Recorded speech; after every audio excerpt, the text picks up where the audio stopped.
سلام همه زندگی، سلام امام حسین من، سلام عزیز فاطمه، سلام عشق امام حسن.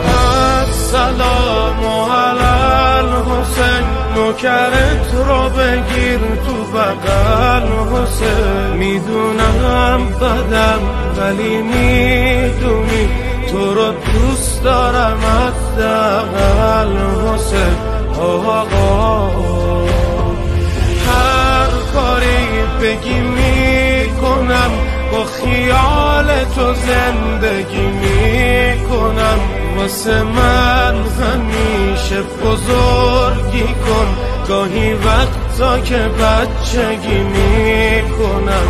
آقا